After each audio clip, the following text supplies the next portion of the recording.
In today's edition of the Red Sox Rundown, we have some tangible, real rumors that we are going to talk about. We're not going to discuss some random trade rumors or some free agent rumors. We've got some reports and rumors around Lucas Giolito and Rob Refsnyder. But before we get into that, I want to hear from you.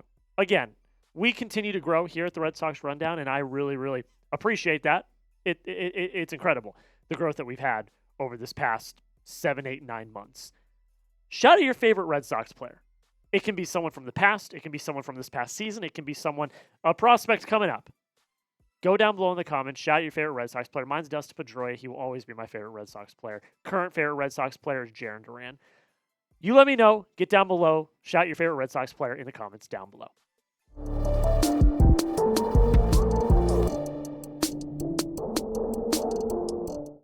In today's edition of the Red Sox Rundown, we've got the latest news on Rob Refsnyder. It's a pretty significant update, actually. Alex Speier had an article that came out yesterday around that. And are the Red Sox going to give the qualifying offer to Lucas Giolito? We're going to talk about that in today's video as well. My name is Jack Lauderay. Welcome into the Red Sox Rundown. Let's get into it. Let's talk about the latest surrounding Rob Refsnyder, the lefty killer, as we all like to call him. According to Alex Speier, Rob Refsnyder has had informal talks with the Red Sox about a potential return. Obviously, there was the rumors last season that he was contemplating retiring, and then I said on this very channel a week or so ago that I thought when we talked about Refsnyder that it was going to be one of two things. He was either going to retire or he was going to end up again with the Red Sox. Here's what Alex Speier had to say. Though he mused about the possibility of retiring after the 2024 season, the 34-year-old plans to play in 2026 and has had informal talks with the Sox about a potential return, though he should have a healthy market given his productivity against lefties and strong clubhouse reputation. So this is a no-brainer to me. I think that it's pretty obvious that Refsnyder should be a mainstay on this roster. He's cheap. We'll get into the numbers here in a second. He's good. He hits well, not just against lefties, but his stats from this past season were great in general. And he's a very valuable piece to this roster because having that bench guy that can constantly come in certain situations and perform is very valuable. And having a Rob Refsnyder on your team that can play any position in the outfield, be a veteran presence as well in the clubhouse, while not as big of a veteran presence as a Trevor Story or Alex Bregman who play every day, he is still a veteran presence. So if you get him on the cheap, I think you definitely do it. Red Sox payroll had a really great breakdown. Wasn't able to get the full tweet in here, but basically what this is it is the salary that Rob Refsnyder had that year with the Red Sox and his splits against lefties, which is the biggest contributing factor is his work against left-handed pitchers. $800K in 2022, $1.2 million in 2023, $1.85 million in 2024, $2.1 million in 2025. Red Sox payroll reckons that he thinks a 1-year $3 million plus incentives or 1-year $4 million should do it. I tend to agree. He would be easily movable or cuttable should he not be needed. But like I already have mentioned, I think he would absolutely be needed. Because, look, his stats are not going to rock your world, but for someone that doesn't play every day, for someone that only plays really against a specific type of pitcher, he had a good year. 269 batting average, an 838 OPS, 9 home runs, 30 RBIs, 131 OPS plus. He's invaluable. Based on his ability against lefties. I put righties in this. I meant lefties. You all know what I mean. Give him the raise and bring him back. I don't think at this point there needs to be any conversation about this. Rob Refsnyder mashes against lefties. He's got that presence in the clubhouse. And I think he loves Boston too. Again, his market, he will have a market this offseason. He definitely will. That type of gadget utility guy that hits really well against lefties is valuable. And other teams will come calling. But I do think that he really, really, really loves playing in Boston. So for that reason, I think they do resign him. Predict it for me, though. Where do you think Rob Refsnyder is going to play in 2026?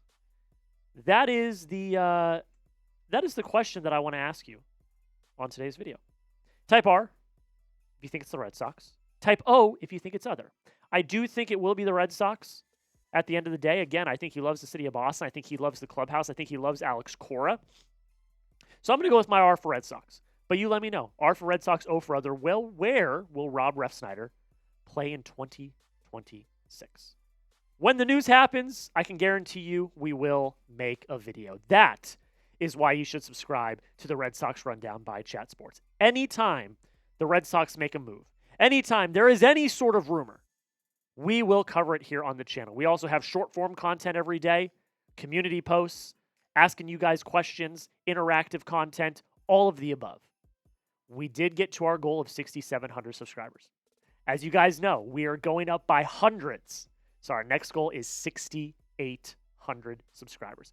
65 away. We're already off to a good start. If you have not already, hit that subscribe button, join the channel today, and let's get to 6,800 as soon as possible. Let's talk about Lucas Giolito. Multiple Red Sox insiders have linked Lucas Giolito back to Boston. We did have the qualifying offer number come out. That was $22.025 million. Giolito is eligible for it. And there are a few Red Sox insiders that think it might make sense to sign him to the qualifying offer. Sean McAdam is one of them. Here's what he had to say. He said, Giolito represents an interesting case. He made $19 million in 2025, and the QO figure is $22.025 million, which represents only a modest raise. The Red Sox, all things being equal, would be comfortable offering that. Whether Giolito would accept it or hold out for a longer commitment is an open question. McAdam isn't the only one to feel that way. He thinks that it makes sense. He thinks that the Red Sox are willing and comfortable to give him the qualifying offer.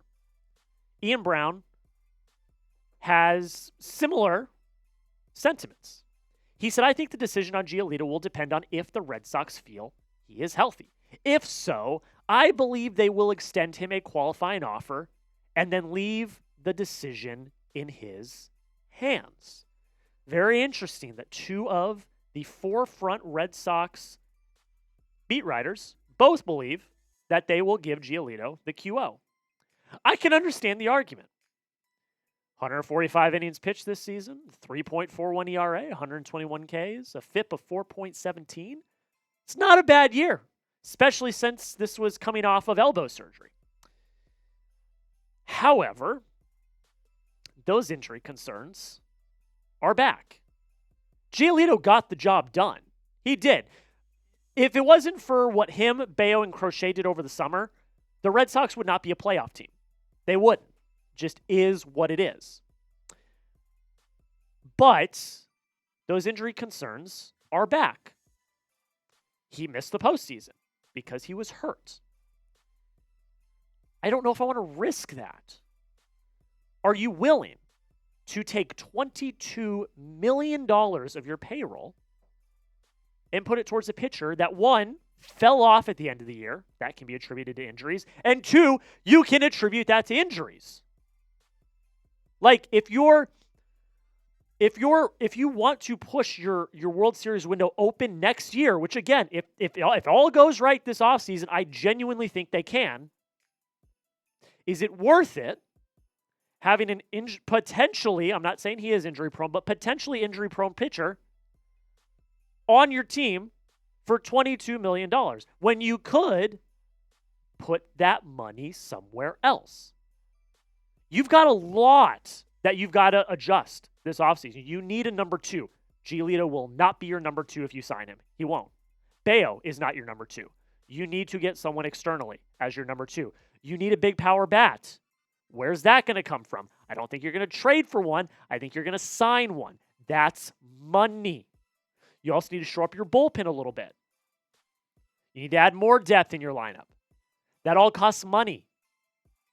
So I'm not convinced, and I'm not sure I want to risk $22 million. That's not a small figure. $22 million for someone that fell off at the end of the year and has injury concerns back. You let me know, though. Let me know. Will the Red Sox give Giolito the qualifying offer? Type Y for yes if you think they should. Type N for no if you think they will not. You let me know. I think they might. Do I agree with it? No. But I do think they might. If McAdam and Browne are both reporting it, I trust them as beat reporters to think that that might happen. Again, I don't know if I necessarily agree with it, but it's something that I think is definitely on the table coming into this offseason. That's where we're going to end it, ladies and gentlemen. Thank you all so much for taking the time to watch this video. You all are absolutely fantastic. If you've not already, hit that subscribe button. We have daily videos surrounding the Boston Red Sox right here on the Red Sox Rundown. Thank you all so much once again. Have a great rest of your day. And until next time, go Sox.